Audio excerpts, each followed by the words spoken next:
চট্টগ্রামের রাঙ্গুনিয়ার শিয়ালবুক্কা হালত নিকুচুর একদিন পর ইসামতি নদীর তুন উদ্ধার করা ইয়ে নানি রোকায়া বেগম ও 8 বছর যে নাতি ইসমাইল হোসেনের নিতর দেহ মঙ্গলবার জুন 11 তারিখ বিকাল 4:30 তারিখে ইসামতি নদীর রাঙ্গুনিয়ার দক্ষিণ হন্ডলিয়া ফারাতুন নাতিরা এবং সন্ধ্যা 6:30 তারিখে ফারুয়া শহীদনগর তুন নানির নিথর দেহ উদ্ধার করা হয়।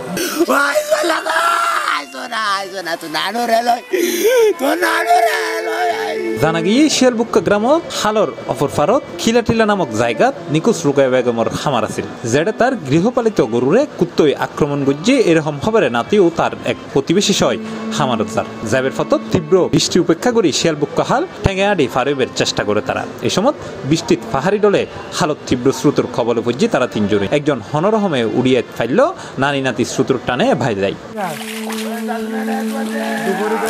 নিকুচ রোকায়া বেগম ওই এলাকার আব্দুল জলিলুর স্ত্রী অন্যদিকে তার নাতি ইসমাইল পার্বত্য এলাকার মাইনে বাড়ি হইলেও তাহে নানা বাড়ি তার পিতার নাম মোহাম্মদ হোসেন।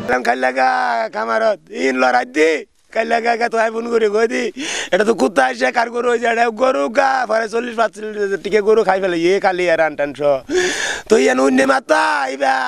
ইন্দি এখন ও আসিল ইন্দি নোয়াই ওন্দে আইরে ডাইরেক্ট ওন্দি পারো এগো আসু দিয়ে রে আন্নাতে গেল আন্নাতে গারে সারা ন থাকে মাতর উর করিল পারো ইয়ে ওই বারে বাসুর মতো কত আইরে তলকে এগো আর কে ন ভাই আমার মাস আমার পুষ মারে চাপ দিছে আমার বাবারে পাইলাম না আমার বাবারে যেমনি আমি পেট বুকে ধরছি এমনি আমার বাবা যদি আমার বুকে আইয়ে। মঙ্গলবার দুই যে সরজমিনে যাইরে দেখা যায় হালত নিকুচ নানি নাতিরে উদ্ধারের চেষ্টা চালার স্থানীয় হল হালত স্ত্রী ও নাতির হর আতত হাজারিগড়ের স্বামী আব্দুল জলিল সহ স্বজনল এই সময় তারারে উদ্ধারে হালত আজান দিতেও দেখা গিয়ে।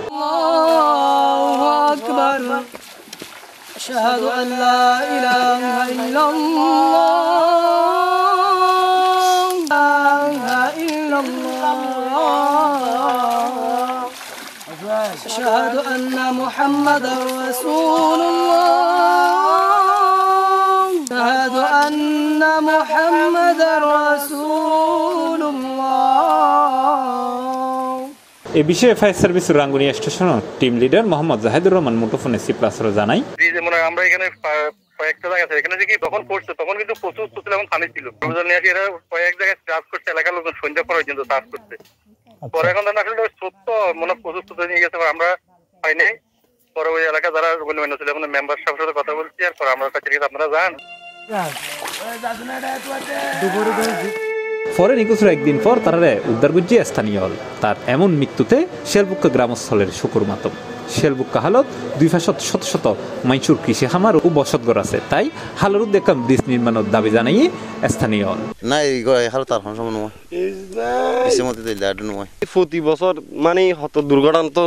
এলে হন নয় এই বছরই ফার্স্ট নতে তারা বারবার ফারাই 1000 ফ্যামিলি আছে আর ব্যাগিন গরু সব ব্যাগ নাশ করব ব্যাগ ফালাতে